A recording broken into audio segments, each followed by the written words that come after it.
umvangeli ezokhonza ibandla singenza kangcono kunalokho bazalwane.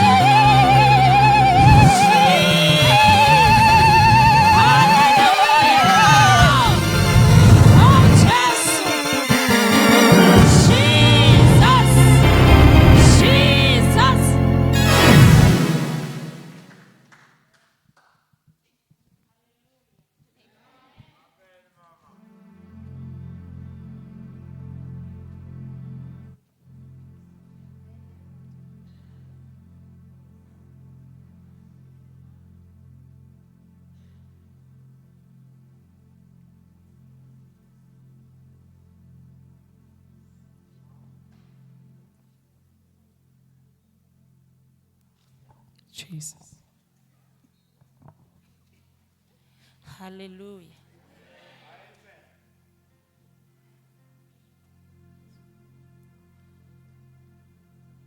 Sizofumana izwi lenkosi bazalwane encwadini yendumiso Psalms 119 verse 105.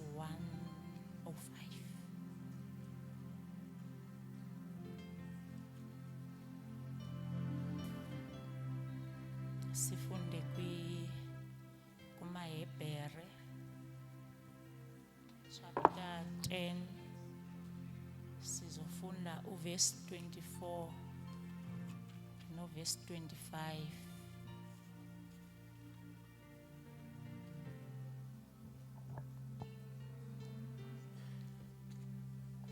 Hallelujah.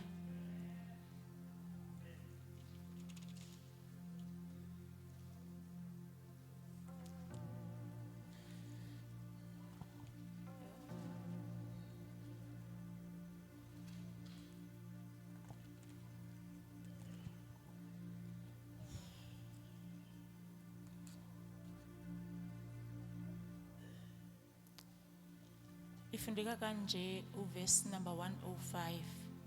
Your word is a lamp to guide my feet and a light of my path. Hallelujah. AmaHebhere chapter 10. Andiyithembile pulpit ingathi izolo.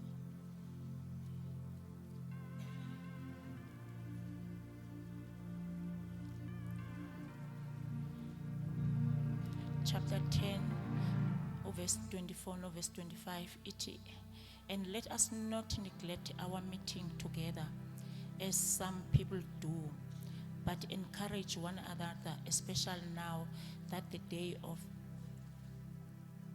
of his return is drawing nearer. Dear friends, if we deliberately continue sinning after we have received knowledge of the truth, there is no longer any sacrifice that will cover these sins. Hallelujah. Sikwisihloko sethu esithetha nge-foundational truths of our faith. Hallelujah. Iziseko zokholo lwethu. Hallelujah. Ndizo bamfutshane kakhulu. Ukukholwa kwethu bazalwane sifunda into ba kuneziseko okanye a foundation okanye kunezinto ekumele simiselwe kuzo ukuze sime ekholweni. So sifundiswa ngalonto kule nyanga nezayo ukuthi sikumele sazi izisekelo zokukholwa kwethu. Hallelujah. So into endiyibhekayo endleleni yokukholwa, I remember xa siqala ukusindiswa kunezinto okanye xa usindiswa kunezinto ozixelelwayo okanye ozibanjiswayo ukuthi ufunde izwi because ukufunda izwi kuko okuzokusondeza nokuzokunika ulwazi ngalento oyamkele, because if izwi awulifundi okanye awuxelelwanga ukuthi yenzani endleleni, ukukholwa kwakho akuzuba nasiseko, kuzoba kukholwa nje okukhe phezulu, wenza into oyibona isenziwa ngabanye abantu, ungenzi into esezwini. Hallelujah.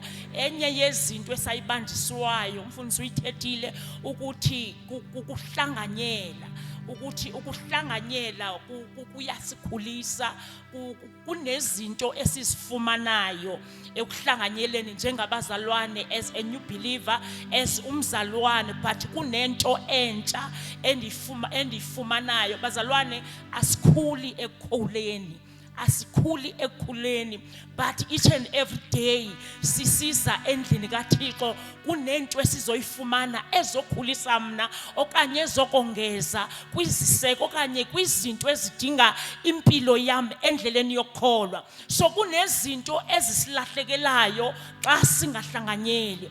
So I remember ukuthi kwakune booklet esasinikwa ukuthi uyifunde, kwakungamavesi nje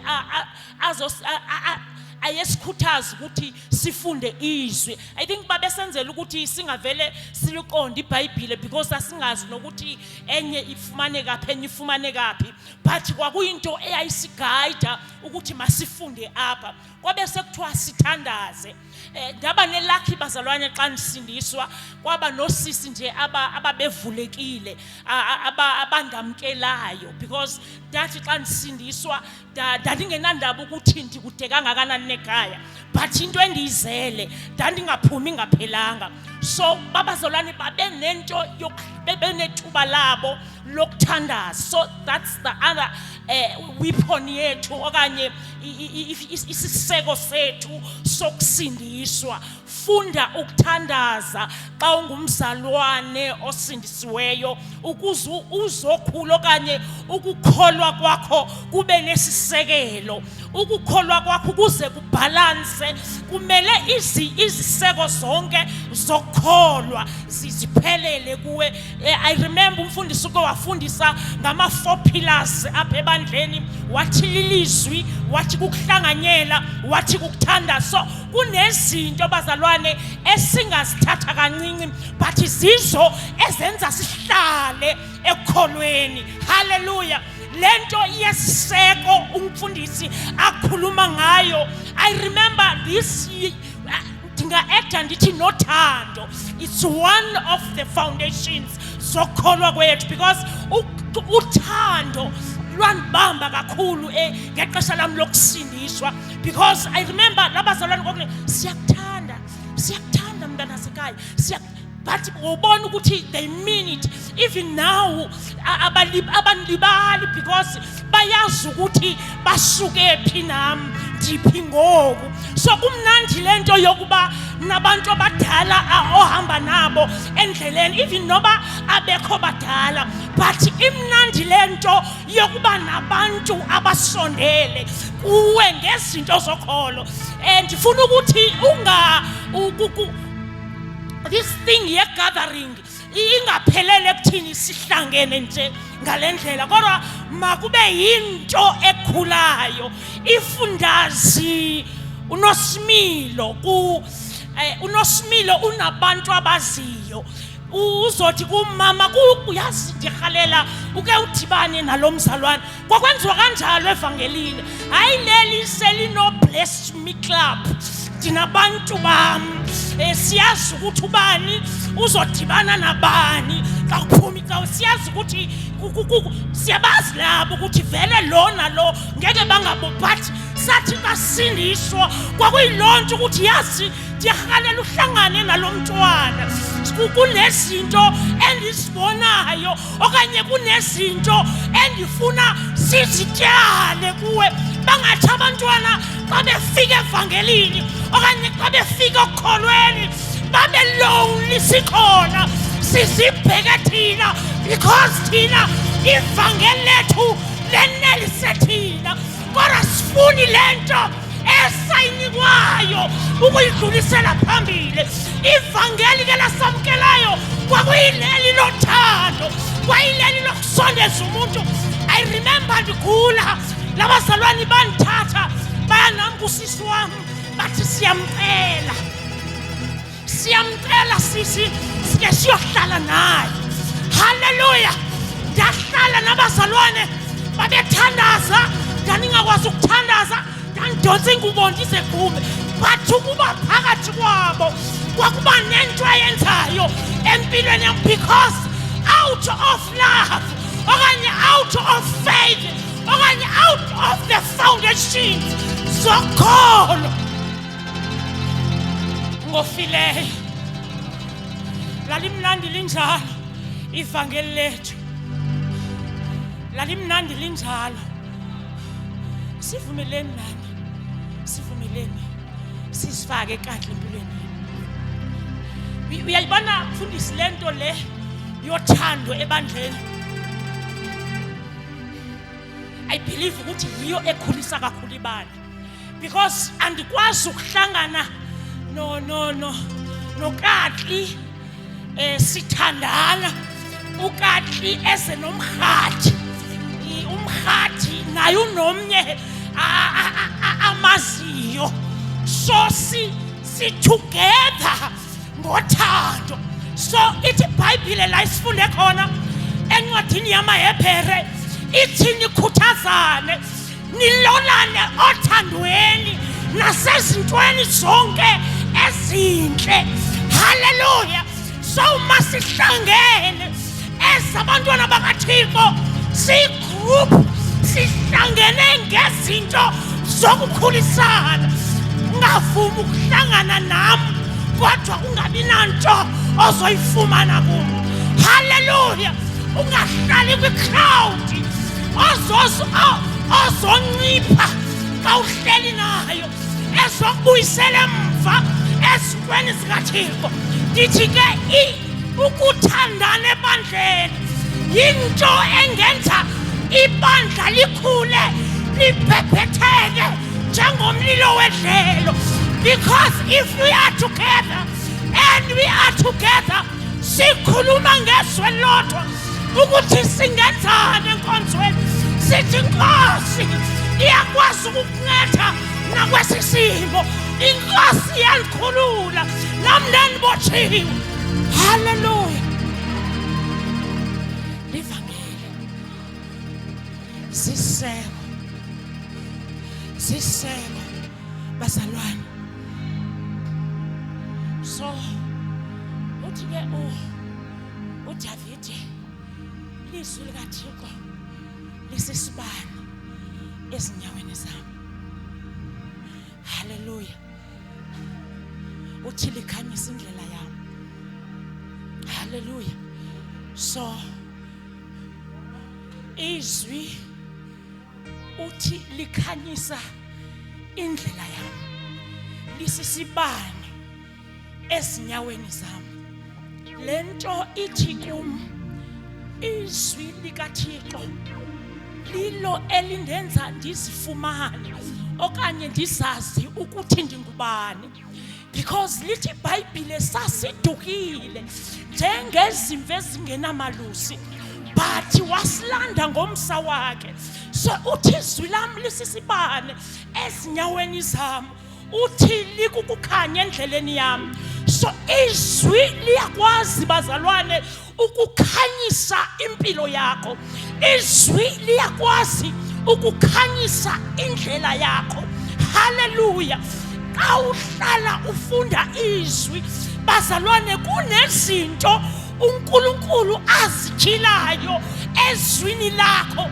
Awubisaba ngumhlobo wezinto zakudala, kodwa sowuphi andithethi ngokuthi ulivakashele okanye esinyaweni sethu. Linento eliyenzayo izwi likaThixo empilweni yethu. Asikwazi ukufunda izwi kodwa impilo yethu isale ifana. Kunezinto endithe xa ndisibheka ukuthi endleleni yokukholwa esanikwe umyalelo wakufunda izwi likaThixo. Give us direction. Uthi ezwini lakho uthi ndiyakuyalela ingelosi ngawe, uthi ndizokugada. So ngamanye amagama uNkulunkulu une-direction ngempilo yami, andiphili impilo endigesayo ngayo, andiphili impilo endithi mhlawumbi kungenzeka, kodwa ndithatha izwi ndilithembe. Hallelujah. Ndaphinde ndayinaka ukuthi izwi likaThixo liyasiqinisa, lisinika amandla, lithi indumiso, ithi indumiso, inhliziyo yami nomoya wami ungafa, uthi kodwa uNkulunkulu uyondimisa okanye uyovusa lokhu okufile. So ngamanye amagama ndingaba nezinto ezibetha inhliziyo yami, sibetha inyama yami, kodwa ndimentweni yokuthi noba ndingabetheka kanjani, kodwa ikhona into endiyithembile, ngoba uNkulunkulu ukwazi undinika amandla lapha inyama yona seyidikibala. Bazalwane, izinto xa zifika zizoshaya, zishaya kube ngathi izwi awukaze waliva. Andifuna ukuxoka bazalwane, xa sezishaya zishaya nevesi ingabikho ilibale, zishaya uze ubone uba ndiphelile. But kunento efikayo enhliziyweni yami ukuthi mazithi xa kuzokushaya khulake kulesi simo, because you've got the foundations. Lekushayile manje kusasa ingakushayi, but mawuphuma kuyo, phuma kubonakala ukuthi kukhona la odlule khona. Hallelujah. Zona siyashaya kodwa sizele ukuzoqinisa ukukholwa kwethu. Hallelujah. uNkulunkulu bazalwane usinikeza ithemba, uthi abamethembayo uthi bayokhuphuka njengokhozi, uthi bangaphela amandla. uNkulunkulu wethu lo bazalwane, lo simkhonzayo uthile sisibane. Once wathemba izwi likaThixo, you will never go wrong. Sesingalibamba siliyeke, but if singema kulo silithembe, you will never go wrong, you will never fail. uNkulunkulu izwi lakhe uyalilinda, uNkulunkulu izwi lakhe ulithembile, uthembisa ngezwi lakhe. Uthe umfundisi ngenye imini izwi lakhe lizizandla zakhe. So ngamanye amagama uNkulunkulu xa ithetha izwi ethi lithi sizobana sizokhuphuka, which means bekunezinto ezisicinezelayo, but now izwi lithi siyakhuphuka njengokhozi. Izinto ezisicinezelayo but siyakhuphuka kuzo, siyadlula, sihambele phambili njengokhozi. Hallelujah. Inkosi mayibe ingasinceda sihlale nje ezwini, sihlale nje ekulikholweni izwi lakhe. Hallelujah.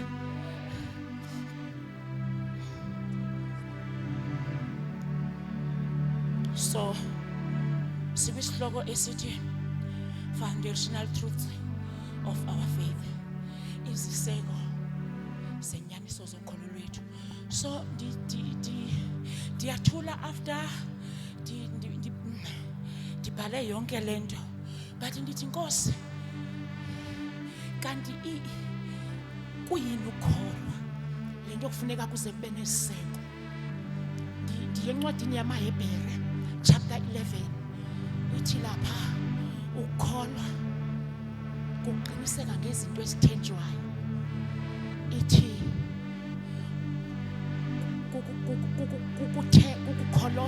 kukukholosa ngezinto ezithenjayo, kukuqiniseka ngezinto, ithi but izinto eseyiseke kuzo esikholelwe zizo. So yafike yandibamba iBhayibhile apho ukuthi ukukholwa zezinye zezinto ezafika zasoyisa. Hallelujah. So ndihlanganise izwi nokukholwa as isisekelo zethu, because ukukholwa kufuna isisekelo. So uNkulunkulu unikeza izwi ukuthi safike sayiseka, ithi lafike leyisa ingqondo yethu. Hallelujah. So ndizindla ngalento yokuthi kanti intoni lento yokukholwa, ukuthi ifike yona ifune ukuba neseko ekukholweni kwethu. Hallelujah. So ukukholwa bazalwane, uthi uNkulunkulu kwami yindawo la esihlala khona. Hallelujah. Ukukholwa bazalwane is the place la esihlala khona noNkulunkulu, kula esihlalela khona uNkulunkulu. Hallelujah. Ithi lento if sizohlala endaweni asikwazi ukuhlala okanye asikwazi ukokha singakhange sibone ifoundation ukuthi ideep kangakanani. Ayikho ke bazalwane into ebhora njenge foundation xa usoka, because uzobona insuku sihamba abantu bethi siqalile siyokha but awuboni into. So ithi lonto iziseko zokholwa sinjalo, but sidinga thina sibekezele. Hallelujah. So lithi iBhayibhile la ukukholwa kukweyiseka zizinto ezingabonwayo. Hallelujah. Athi uPawulos ndiyanivusa bazalwane, izwi likaThixo lafika lasikhonga. Nina nindiva? Lafika lasibamba, la sathi sakufika ezwini saba ngamabanjwa. Hallelujah. Uthi uPawulos ndiyanivuselela ngoko mna mbanjwa wasenkosini. Hallelujah. So ifike lento ukuthi seyisekile zizinto ezingabonwayo. Hallelujah. So ngamanye amagama, this foundation, this truth of foundation, sikwiziseko ezisinzile. Kemfundisi ngenye imini, Jesus is the cornerstone of our faith. So sihlele ekukholweni, sasisisekelo sethu, ukuthi uJesu sisisekelo sempilo yethu. Lafika izwi bazalwane lasehlula. Nisibona nje bazalwane, sohlulwa lilizwi. Sasistubborn kabi, sasibabuza imibuzo. Awuyivala inkonzo ubheke mina uba nisindiswe. Bazalwane, lafika izwi lohlula impilo yethu. Hallelujah. Lafika langumanelisi, lafika lagwala empilweni yethu. Word of God is one of the foundation zethu endleleni yokholwa. Sigijima ngaso esisikhali esililizwi likaThixo. Benzotsho kanjalo emalanga namhlanje ukuthi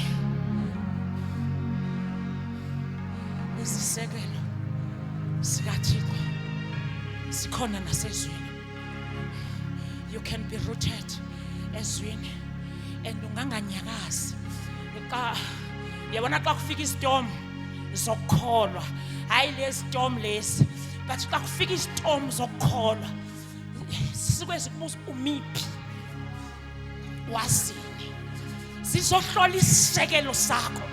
Bazalwane, asibe ngabazalwane bezwi, masibambe sengase besingayustretcha ukholo lwethu lukwazi ukufika phaya, lufike lwanelise. Andifuni ke into yoba sithi sisendleleni yokukholwa okanye sihamba singamakholwa kube nalento engasenelisiyo. Bazalwane, masibe ngabazalwana bonele, because izwi uNkulunkulu ndinike isambulo sokuthi ukukholwa is the place la isihlala khona. I remember umfundisi uke wathi, if nisakhumbula kahle, wathi foundations of truth is, okanye the gathering of the saints is kula uNkulunkulu akhona, okanye we are the house of the Lord. So ngamanye amagama, as we are the house of the Lord, kumele sazi ukuthi sisekelwephi. Bazalwane, masibanjwe lilizwi, masibe ngamabanjwa okholo, masibe ngamakhoboka. Xa kuthiwa khona abantu abathinjiwe, masithinjwe, sithinjelwe embusweni. Xa kuthiwa singamakhonkqwa okanye singamabanjwa, masibe ngamabanjwa kaKristu. Sinendawo yokholwa, sinendawo thina ekukholwa la esibalekela khona, elithi likaThixo bosongo namandla balungileyo babalekela kulibasile. Wena ubalekelaphi xa ungekabanjwa ukhonkwe? Because kazi kushaya unombosongo obaleke, you have the place of faith la ubalekela khona. Ubuthi ndiyayidinga indawo ekukholwa empilweni yami la ndizofika ndihlale ndenele. Ndiyamdinga umenelisi, ndiyakuva kuthethwa ngeziseko zokholo, kodwa ndikaze ndakholwa. Ubuthi namhlanje ndiyafuna ukwamkela inkosi njengomsindisi wami, ukuze ndikwazi ukubalekela embhosongweni omamandla. Ubutsho kanjalo ebusuku namhlanje, unyaka usaqala, ngayivuma inkosi uzokwazi ukubalekela kuyo. Ubuthi ndiyayidinga inkosi yaphakade, ubuthi ndiyamdinga uJesu. Ungaphakamisa isandla sakho. uJesu uyakwazi ukuyinceda impilo yomuntu. uNkulunkulu uyakwazi ukumhlangula umuntu. uNkulunkulu uyakwazi ukumdonsa umuntu afika amise esisekweni. uNkulunkulu akakwazi ukukulanda lapho owakhe khona ekungabhidlika noma nini, kodwa uNkulunkulu xa ekulanda ukusisa endaweni engcono, indawo enethemba, indawo enobomi. Ubuthi ndiyayidinga inkosi yasemaphakatheni. Ubuthi namhlanje ndifuna ukumkela uYesu njengenkosi nomsindisi. Ubuthi njalo emalanga ungasiphakamisa isandla sakho uze ngaphambili. Ubuthi nje ndiyamdinga uYesu ukuthi abe inkosi empilweni yami. Phakama isandla sakho siphakamile, ungeza ngaphambili sizothandaza nawe. Ubuthi mina ndifuna nje ndike ndiqale ndamkele inkosi, ndamkele inkosi uYesu njengomsindisi wami. Ndimnike ilungelo lonke, ndimnike konke ngempilo yami, ndimvulele zonke ingcango zempilo yami. Nkosi yami sikubusise futhi. Haleluya. Ubuthi namhlanje ndifuna ukwamkela inkosi yamakhosi. Ubuthi ndiyayidinga inkosi iza ngaphambili. Inkosi iyakubiza nawe, inkosi nawe iyakufuna. Buya mntwana, buyele ekhaya. Buya mntwana, buyele ekhaya. Haleluya. Ubuthi ndiyakufuna ukumesekelweni sikaThixo. Ndifuna ukuma, sendisindisiwe, kodwa inkosi mayincede ndime, because endleleni yokukholwa kudingeka abantu abazoma, hayi abantu abazongena baphinde baphume. Ufuthi mina ndifuna ukufika ndime esisekweni, because isisekelo esikuthembisa ngaso asigunqi, asizanyazanyiswa. Uthi mina ufuna uqala olusha kulonyaka, ndifuna ukuhamba ndikwisisekelo, ndingabi sanyakaziswa ngoba uJesu lidwala. Ubutsho njalo namhlanje ngeza ngaphambili sizothandaza nawe, futhi sizohamba nawe endleleni ukuthi inkosi ikuncede ungahambi uphinde usale. Ifuthi ndiyafuna mina kube nabantu endizohamba nabo endleleni. Ndiyayithanda lento kodwa ndiyasala, ndisindisiwe kona. Ifuthi mina now ndithatha idecision entsha yokuthi ndifuna ukuhamba nabantu, ngoba kuyahambeka abazalwane xa sihamba nabantu, kuyahambeka abazalwane xa sihamba. But xa uwedwa kulula ukuthi uthatha izigqibo ezizosola ngazo kusasa. But uthi wena ndiyafuna abantu endizohamba nabo, ndifuna abantu abazondihambisa nam ndithe ndibone uNkulunkulu eyinceda impilo yami. Ungeza ngaphambili mfundisi egameni likaYesu waseNazaretha. Singama ngenyawo sonke bazalwane thina. Abeze ngaphambili uNkulunkulu anibusise. uNkulunkulu anibusise kwisinqumo esithathayo. Ngiyacela ukuthi abaze ngaphambili uphakamisa izandla zakho nisho lo mthandazo kanye nami. Izwi kuncwadi yaMaroma chapter 10 verse 9 lithi okholwa ngenhliziyo ukuthi uJesu inkosi, lithi naloyo uvuma ngomlomo wakho ukuthi uNkulunkulu umvusile kwabafileyo uthi awusindiswa. That is the only requirement, ukholwa nanokuvuma. So ngiyacela ukuthi nisho lo mthandazo, nisho from inhliziyo yenu, from the deepness of your heart. The Lord is here, uNkulunkulu khona la, uNkulunkulu uthembekile. Yisho nomthandazo emuva kwami uthi inkosi uJesu, namhlanje ebusuku ngiyalamukela izwi lakho. Ngene enhlizweni yami, ngenza umntwana wakho. Baba, ngiyakholwa ngenhliziyo ukuthi uJesu inkosi. Ngiyavuma nangomlomo wami ukuthi umvusile kwabafileyo. Baba, kusukela namhlanje ngingowakho. Sula ke Nkosi zonke izono zami engizaziyo nengazazi. Bhala igama lami encwadini zabaphilayo ngegama lika Jesu.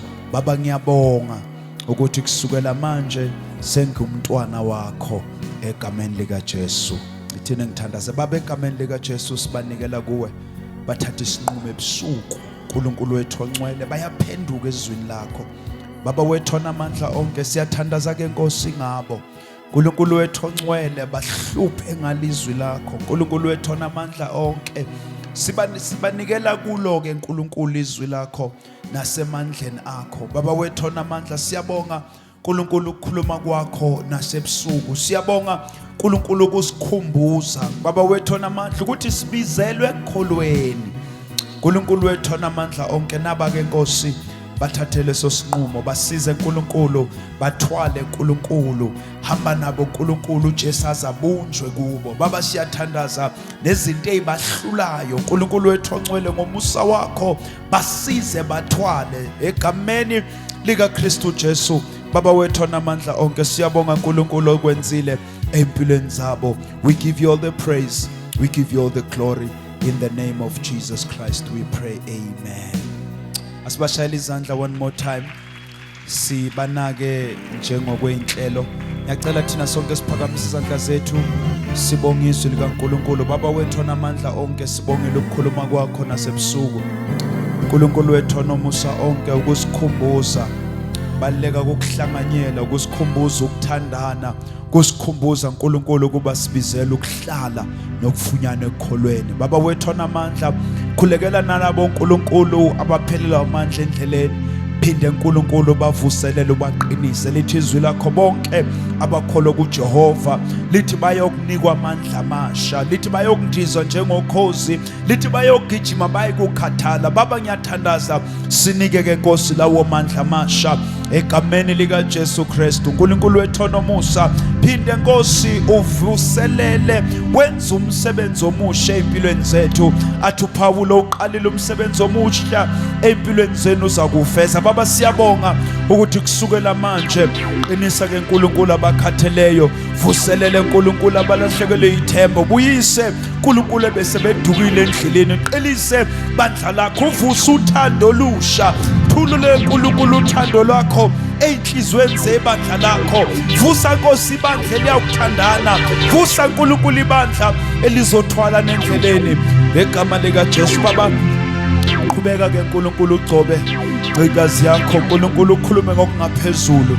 Baba wethu onamandla onke, umbiyele umgcino, ufihle uNkulunkulu emanxebeni. Baba wethu onamandla, busisa ke Nkosi ibandla lakho lonke bonke